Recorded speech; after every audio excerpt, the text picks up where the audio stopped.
Monte Carlo, one of the most expensive pieces of real estate in Europe. So it's an appropriate location to stage one of the most expensive activities in the world of sport, a Grand Prix. It will cost a team at least £10 million a year just to take part in the Formula One World Championship. To be successful will cost 3 or 4 times that. Everything to do with Formula One has a large price tag. A set of tyres costs £1,300. £100,000 for an engine. £750,000 to build a car.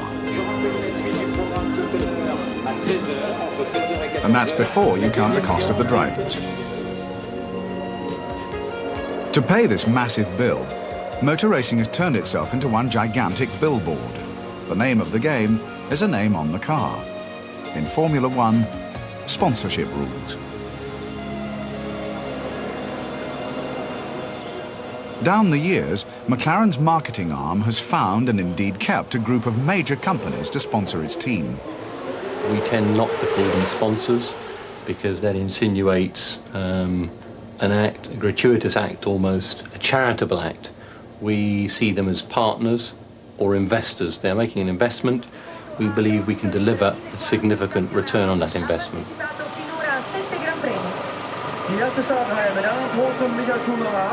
Very interesting contrast with Senna sitting quietly removed from the world in his car. Every driver has his own little way of getting in the car. Gerhard, our driver last year, would just get out of the car straight away and sit over by the wall or the... Did the others know that he hasn't got into his car yet? No, they wouldn't know, but I mean, they really are doing their own thing. You saw the way the engine was looking. I mean, nobody else exists. McLaren has a different way of selling Formula One. We do not sell it on the basis of what it costs to run a team. To a degree, that is irrelevant to Courtaulds or whoever. They are not buying 2 cars, 220 personnel. What they are buying is global media exposure. We know, for instance, that each race is watched by 502 million people around the globe. That represents 1 in 10 of the world's population. We know that last year the Formula One World Championship got in excess of 7,000 hours of Formula One coverage. We know that McLaren got 25.4% share of that exposure.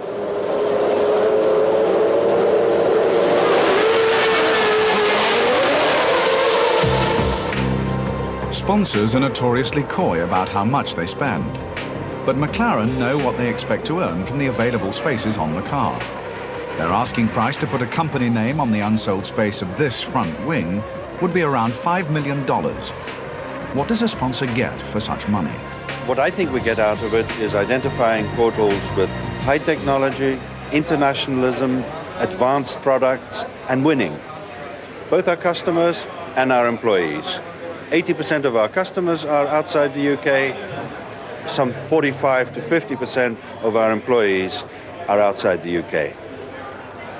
Those people need to see Courtaulds as something that is at the leading edge and worth being part of. This is a game that attracts a lot of attention all the world over, and it's identified as high-tech.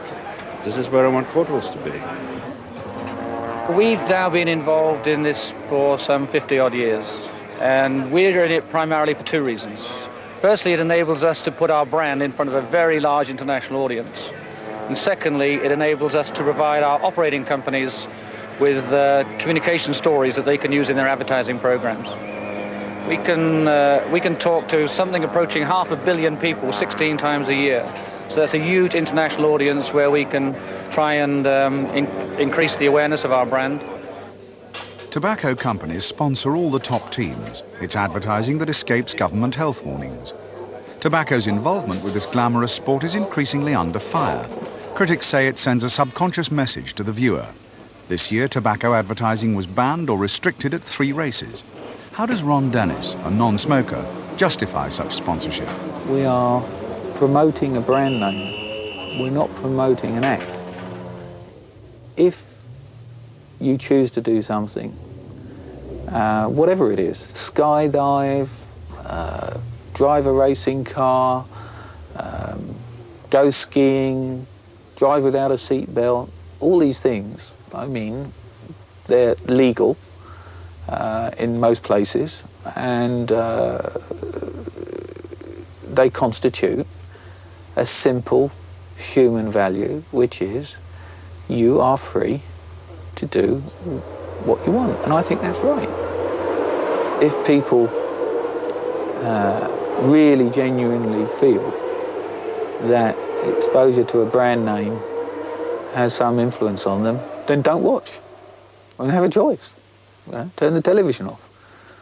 I mean, I think that by and large people are watching the spectacle of the sport, and that's what they're enjoying.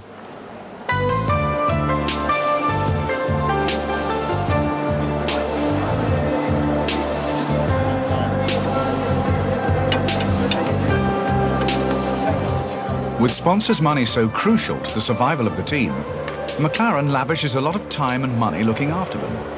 On average, they will entertain 300 guests at a Grand Prix and offer them what they call the Formula One experience. Monaco is probably the most difficult place to get any guests, so or anybody else, team members for that matter. So we're going to try and make your day a little easier by getting this boat across. It's a simple 2 or 3 minute journey. You get off at the back of the grandstand, as we did this morning. Great. Okay, Steve? Sounds good. The most important thing we try to do for the guests when they come to the Grand Prix is basically trying to get them as close as possible to the action and as close as possible they can be to the team. And a lot of people can go to a corporate event on their own, but we're trying to make them feel an integral part of the team and to make them part of the McLaren experience, as it were, to really capitalise on their involvement with the team. Is that close enough for you? Oh my God. Former racing driver Jonathan Palmer is the expert on hand. They're going to be coming down the chicane, down out of that tunnel there. And they go. They're going to be hard on the brakes. They're going to be going down. They're going to be coming out of that tunnel at 170 miles an hour. They're going to be hard on the brakes as they come down the hill, right down to first gear, and then left, and then right, and then accelerating hard, first gear, second, third, fourth. They go through that corner at probably about 120 miles an hour.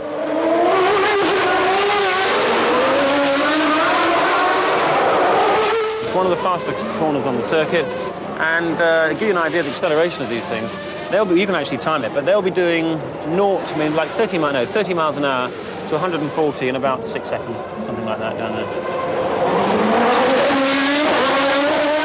There's an awful lot of competition out there, a lot of competition in the pit lane. We're going to make sure that we're one step ahead of the opposition, and that's the reason I think that the return on investment is perhaps better with us, we like to think so, than with any other competitive team.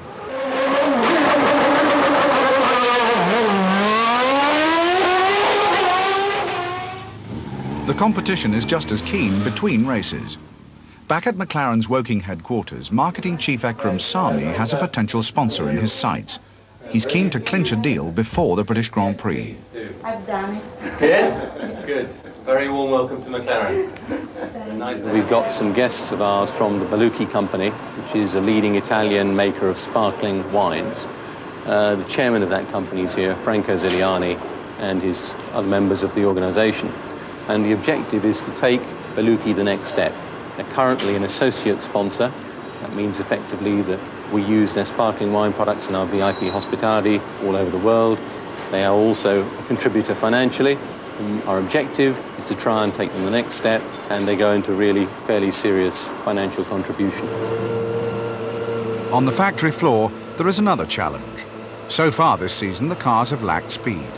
So for this weekend's British Grand Prix at Silverstone, the team are fitting a newer and more powerful version of their Ford Cosworth engine. It's talking every time, it's just not giving the flow. Yeah. Right. Well, it's calling for the correct ejection time, the same ejection time as all the others. So, first let's have the boot off and have a look inside the turn. There is a Series 8. Norman Howell is McLaren's press and PR man. And it is... As he gets the latest briefing on the engine from Ron Dennis, he knows what his challenge is this weekend. What Benetton have been saying, and parts of Ford have been saying, is that, yes, we would get the air valve engine at Silverstone, but they would get that extra spec. And that press release went around last week, as you know. One of Norman's jobs is to get the team noticed. If the cars are winning, that isn't too difficult. But even with the new engine, the cars won't be as fast as the Williams. So at Silverstone, Norman is planning an unusual initiative to get additional media attention. Ekram's team is equally determined to get the attention of their Italian guests. We're just changing the nose over now so we can show the Beluki people how the car will appear with their identity on the car, and we're doing it right now whilst they're going around the factory.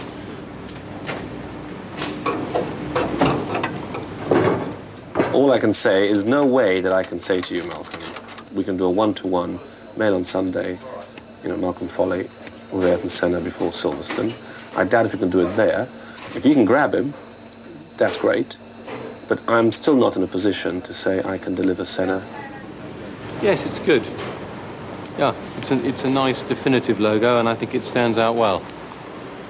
Yeah, I think you'll see for yourselves the reaction will be very positive.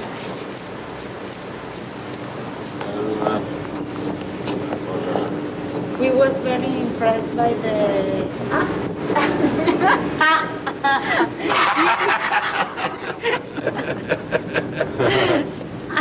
Small surprise for you. Yes.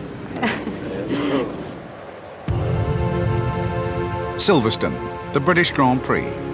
Here, tobacco sponsorship on television is banned. McLaren gets to promote its own name. This weekend's marketing initiative will be used to help Manchester's bid for the Olympic Games. What we've got set up so far is that Manchester 2000 have agreed to appear on our front wing. We have Sally Gunnell, where we're chasing Kenneth Clark, Chancellor of the Exchequer. We know he's coming anyway. We know the government has backed this bid by Manchester, so it's only right that we should go for him, and hopefully only right for them to support us. Meanwhile, Ekram's bid to win over Beluki is reaching its climax. The would-be sponsors have been driven up to Silverstone to meet Ron Dennis. We've had a good discussion in the car coming up, and we need to just discuss with you the kind of terms that we've agreed in principle between us. Ekram's sales pitch has worked. On the way up, he clinched the deal.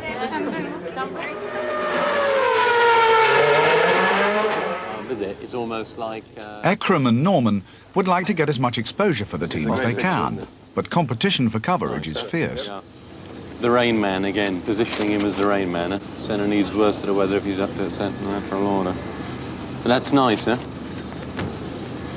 You see, what our problem still is we're not thought of as a British team. Yeah. Lotus are thought of as a British team, obviously. Yeah. Williams are, but mainly because of Mansell. Not Damon, but Nigel Mansell. And we're not. You know, we're something else. We're some sort of international hybrid. Maybe this weekend's run with the Olympic logos exactly. will change. This is a way of doing it, you know.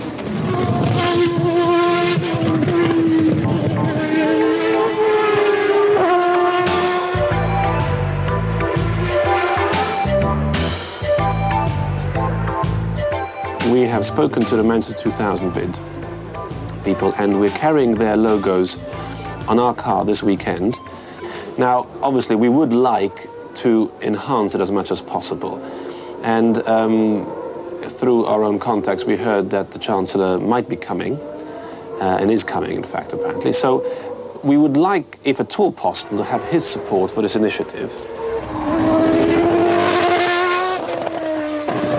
The surest way to get your team noticed is to win.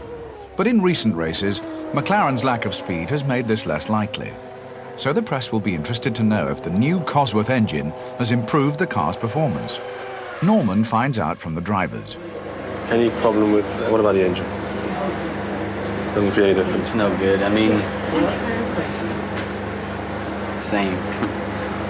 What about the engine? Does it feel different? Yeah, of course it feels different. It drives more, and I think I have a little bit more mid-range. Silverstone, from the latest circuits we've been running, is a real circuit for a racing car. And I think if we didn't have the engine, we would be even further behind. So not fantastic news, but as good as we can do, considering. Could have been a lot worse. Okay. Business is business. Business is business. Yeah. Franco, you could sign here. 4 and First of many. This is the one we put some more malts on. Thank you very much. Welcome to McLaren.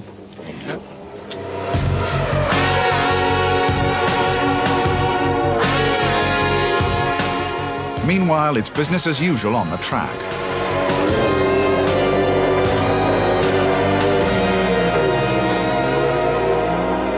George, what they've done with Beluki for the wing mirrors, they had a problem in getting them to the right, in getting them to the size and printing them out on the sticker machine and cutting them out. So what they've effectively done is given us transfers. Okay, model wheel JH in.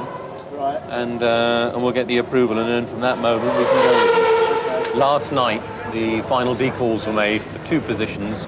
One, which is the rear view mirrors on the car. The other is an alternative nose position. For the rear view mirrors, we don't hold the rights to that positioning on the car at present. So the process that we have to go through is a very clearly defined process. Put them on the car at the moment. Ron, then as our managing director, needs to sign them off. If he's happy with that and the balance of the branding, then we will get some senior representative from Philip Morris to give us a stamp of approval on them, and then we're up and running.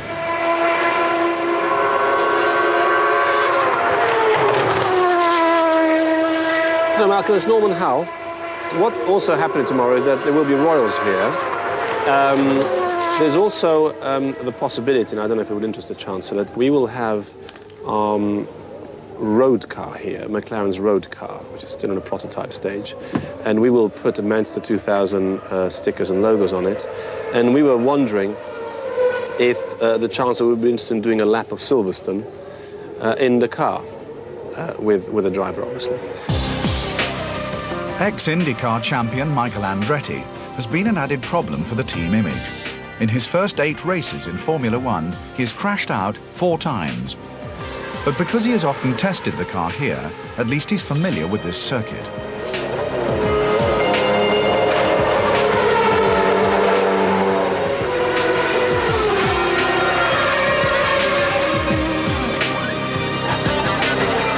Michael's performance is not very encouraging.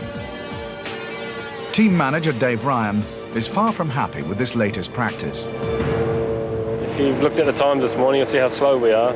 And I think we're 8th and 19th or something on the grid at the moment, which is unbelievably slow. I wouldn't say it was the engine. I think we've taken a serious step backwards on the car at the moment.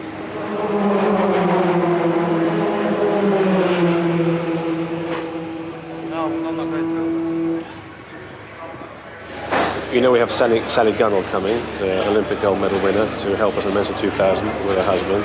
Obviously we promised him VIP treatment. Kenneth Clark, the situation with him is they don't know where he was, an hour ago this was. But basically they think he's sleeping, he's just lying there. Well, it doesn't matter, just I'm letting happen, so it does happen. In the event, McLaren's drivers end up 4th and 11th on the grid, so they will be hard-pressed to get into the points. For the men charged with projecting the team image, tomorrow is going to be uphill work.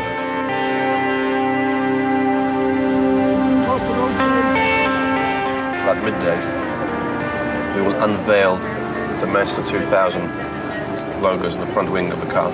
Depending on how we're positioned, we'd like it to be as near as possible to the front of the car, maybe half leaning down or something like that, so that the picture has you and the Manchester 2000 logo. Next stop, to get former world champion Jackie Stewart on side. 2 things. I would like, A, your help, Yep. which means possibly standing near our car at some stage and everything. Yeah. Okay, I mean, that's what I'm putting it to Yeah. you. B, is it possible that if you're taking some rolls round, Yep. you could also take them to our pit? This is, I'll be doing that. Yeah. Yeah. Which roll is it? Is it Michael? No. It's higher than that. I know, everybody I says can't it. tell you who it is because of security, because one of them's easy, but the other 2 are difficult. Right. The thing is that we were caught out by Lady Di. We'd like to give some presents, some program. The kids are coming round too, aren't they? Yeah, but that's a bad time to do it. It's better to get them over here because they're going from there somewhere else. Good afternoon, everyone. As you know, it's British Grand Prix is our busiest Grand Prix. We have 150 guests here.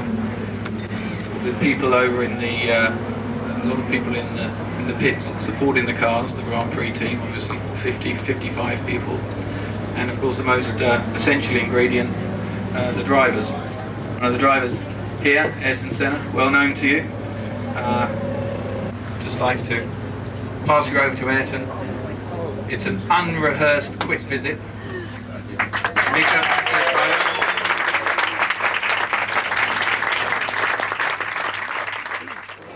Stuart Wingham, can you hear me? Yes, he's on the line.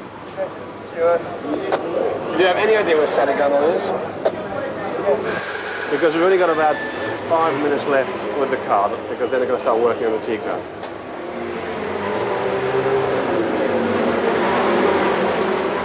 Ah, here we are. Sally, can I introduce you to Mika Häkkinen? Hi, nice to meet you. Hello. Congratulations. Yeah. Yeah, brilliant. You've done that before. Ah. It's very heavy. Really heavy. Okay, yeah. We're going a little bit fine. Okay. We've got a final decision. Yeah, we've just had the go-ahead. Yes. Yeah? Okay. Oh, good. Everything's good. A little bit pressured, 1 hour to go before the start of the race. Just got the okay on the Baluki decals, and so they're being applied to the car, as you can see. On the Manchester initiative, I think we got some good visibility from this morning. Missed out on the Royals, unfortunately, but another opportunity perhaps to catch them out on the grid.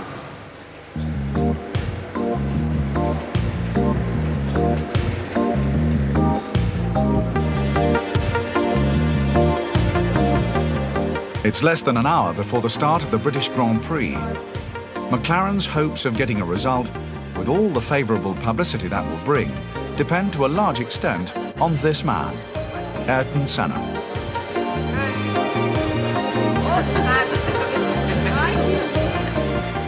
What the public doesn't realise is that his contract has only just been signed.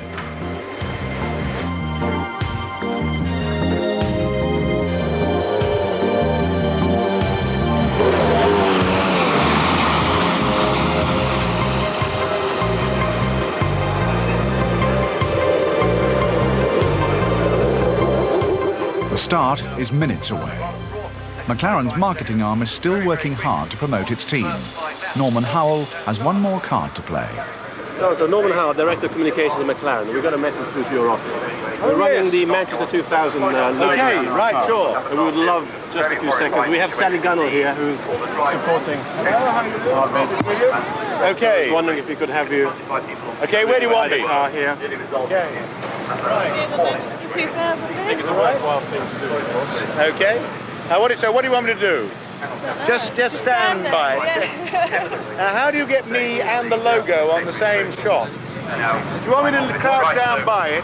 All right. John, me up here with his mic.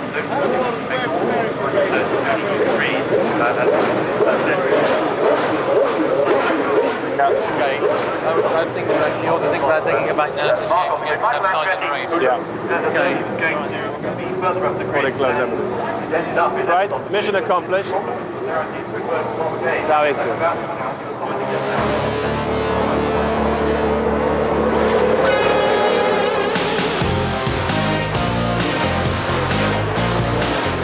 Hopes are high in the pits for a successful start, but for Andretti, they are soon dashed.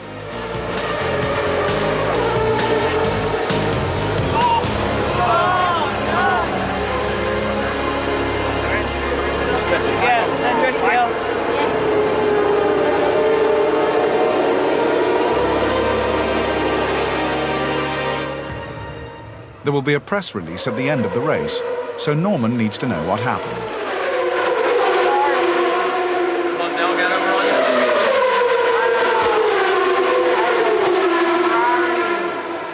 They all went wide, and I had to go wide, and I got the loose stop. The button, or had the engine stop? No, it's in. It was in enough that there was no way.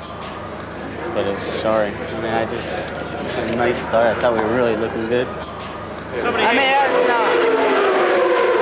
Nobody's fault.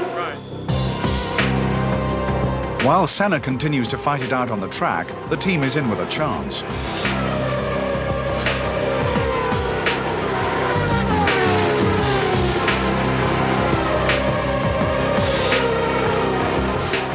After some early dueling at the front, Senna settles down among the leading cars. Then on the last lap, with at least a third place assured, disaster strikes.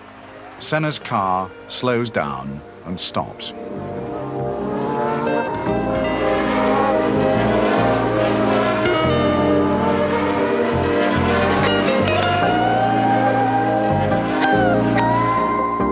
For both drivers, the race is over, but not for the marketing team. In fact, for Norman, the hardest part is still to come. He must face the press. First, he needs to find out what happened to Senna's car. What happened? Guess. No. Petrol. It's a fuel pressure. What seems like that? Yeah, the fuel pressure's dropped just before he stopped. It seems a programming error caused the problem. Which would tend to suggest that the car's run out of fuel. And so to the last task of the day, the press release. It's time to find the silver lining in an otherwise gloomy day. After all, at McLaren, you never lose. You just don't always win. We wanted to push Manchester 2000, and we managed to get that across. We had the new sponsor in Berlucchi, Italian wine makers, and we're in the car. We've tried a new engine. Works. We've got Senna on board. As you know, this was the weekend when he really signed. I don't think it's negative. And this is a team that, as you can see, everybody's calm. Nobody's holding their heads down, shame and horror. From a business standpoint, actually a very successful day. We were entertaining a huge number of people in our VIP area today, over 250 people. And that's the opportunity for our partners to capitalize on this opportunity. That aside, the Berlucchi logos did go on the car, in fact, prior to the race. That was another success story in a sense. Ken Clark did come on the grid. We managed to get him there with Sally Gunnell, endorsing the Manchester 2000 bid. And all in all, I think from a marketing side, actually a fairly positive day.